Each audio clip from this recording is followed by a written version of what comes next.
በስመ አብ ወወልድ ወመንፈስ ቅዱስ አሐዱ አምላክ አሜን። አንድ አምላክ በሚሆን በአብ በወልድ በመንፈስ ቅዱስ ስም ጥር 7 በዚች ቀን የከበረ አባት የሮሜ ሀገር ሊቀ ጳጳስ ሶላ ጴጥሮስ አረፈ። ይህንንም አባት ስለ ተጋድሎው ገናነት፣ ስለ አገልግሎቱ፣ ስለ ትሩፋቱ፣ ስለ አዋቂነቱና ስለ ደግነቱ ከእርሱ በፊት የነበረ ሊቀ ጳጳሳት አባ መልጥያኖስ ካረፈ በኋላ መርጠው ሊቀ ጵጵስና በሮሜ ሀገር ላይ ሾሙት። በሐዋርያት አለቃ ጴጥሮስ ወንበር በተቀመጠ ጊዜ የእሌኒ ልጅ የሆነ ንጉሥ ቆስጠንጢኖስ የክርስትና ጥምቀትን አጠመቀው። ከሃዲያን ጋራ ስለሚያደርገው ጦርነት ምክንያት ገና አልተጠመቀም ነበርና የጣዖታትን ቤቶች አፍርሶ የእግዚአብሔርን አብያተ ክርስቲያን አሰራላቸው። የዚህም አባት የሶል ጴጥሮስ ገድሉ እጅግ ብሩህ የሆነ ነው። እርሱ ሁልጊዜ ሕዝቡን ያስተምራቸዋልና ከልቦናቸው ከሰይጣን የሆነ ጥርጥርና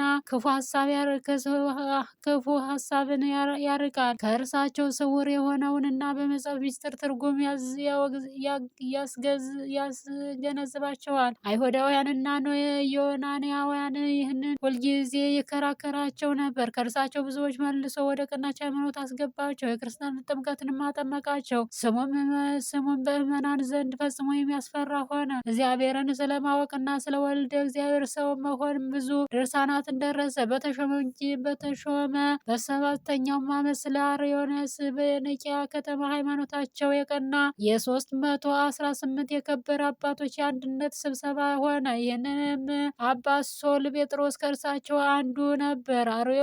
አርዮሳውያንም ከተከታዮቹ ጋር ረግመው አውግዘው ለየው። በሹመቱም 11 ዓመት ኖረ። መልካም ተጋድሎን ፈጽሞ እግዚአብሔርንም አገልግሎ በሰላም አረፈ። ለእግዚአብሔር ምስጋና ይሁን፣ እኛንም በዚህ አባት ጸሎት ይማረን፣ በረከቱ ከእኛ ጋር ትኑር ለዘላለሙ አሜን። በዚህች ዕለት የቅዱስ ኤፍሬም መታሰቢያው ነው። በረከቱ ከእኛ ጋር ትኑር ለዘላለሙ አሜን። በዚህች ቀን